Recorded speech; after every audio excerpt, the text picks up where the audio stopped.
afternoon, everybody. Welcome back to The Breakfast Show, Sky News Easter Monday. Earlier, we asked you which screenwriter of a popular drama all about the royals is celebrating their birthday today. Did you guess? Of course you did. It's Peter Morgan, the creator of, amongst other things, The Crown and The Queen. He is 60 today. As well as the brains behind this hit series, Peter Morgan has also written plays including The Audience and films, movies such as Frost Nixon, which is a winner if you haven't seen it. Looking at some of the front pages for you now, this morning's papers, broadcaster, journalist Thomas Copeland and broadcaster and writer Gemma Forte. Thomas, to you first of all, this hour, Telegraph, is that where we're starting? That's where we'll start. A piece from Secretary of State for Northern Ireland, Chris Heaton-Harris, writing just after the 25th anniversary of the Good Friday Agreement last Friday. Joe Biden's visit's coming tomorrow. We just heard from David in Belfast about that a second ago. Opinion piece sort of split into two parts. One half of it, very familiar territory about the benefits of peace. He talks about the risk of backsliding. We heard from David about the terror threat in Northern Ireland being increased to severe. And people who've been following what's going on in Northern Ireland recently will have noted a detective shot in Omagh not that long ago, some dissident Republican parades in West Belfast over this weekend, and concerns about anniversary of the Easter Rising, which is coming today. That's one half of it. Then the other half, I suppose, is split into looking forward, looking at the fact that in Northern Ireland there is still no functioning devolved assembly. People often forget, I think, that the Good Friday Agreement is sort of split into two parts. We've got that, those elements of peace, and peace building is half of it, but also it was the foundation and the building blocks and the constitutional basis for Stormont and the institutions that we have in Northern Ireland that are currently not functioning and have not been functioning for much of the last 7 or 8 years, with a brief period during the coronavirus pandemic when devolved assembly was restored.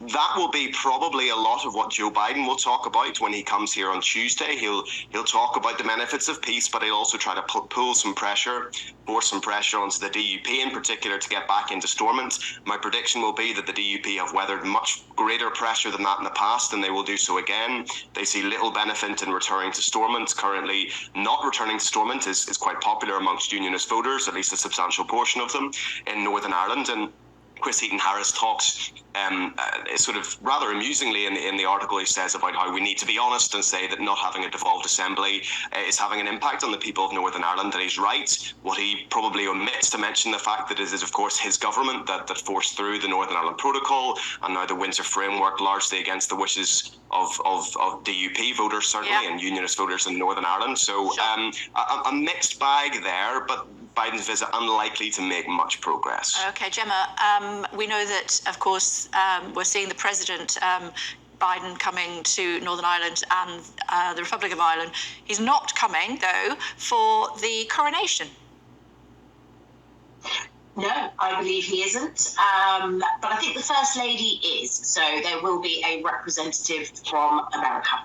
Indeed. So what else have we got in the papers as far as the coronation is concerned? More detail today.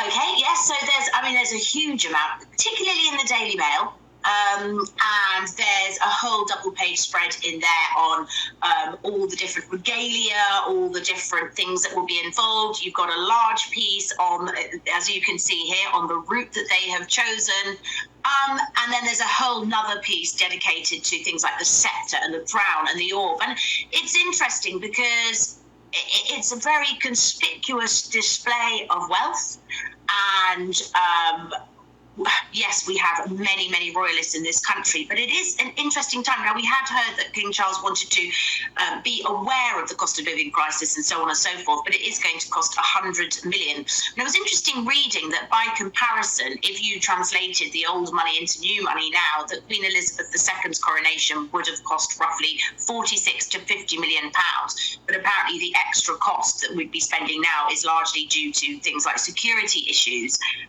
But yeah, as we go on, it's a lot of excess, a lot of wealth, and I just wonder how it's going to go down given the current climate. Yeah, we still love the younger royals, though, don't we? I mean, I'm looking at the front page of the Mail today. Little Louis, little tinker that he is. He is, I think, front page of the Sun. They're all in blue. It's like, when you go out for a night with your friends and you send the memo about what you're wearing. There's definitely been a note. They were all in blue. So that can't be a coincidence. Every single member. Yes, Louis was being characteristically playful, so there are some nice photographs of him. Prince Andrew was there as well. It's a family event, obviously, although we know that there's a lot of controversy about whether or not he'll be involved that much during the coronation for obvious reasons. Yeah. So, yes, there they all are, and they definitely sent the memo. They all got the memo, didn't they? Thomas, a quick thought on Wizz Air. I've flown Wizz Air only once, but they were great.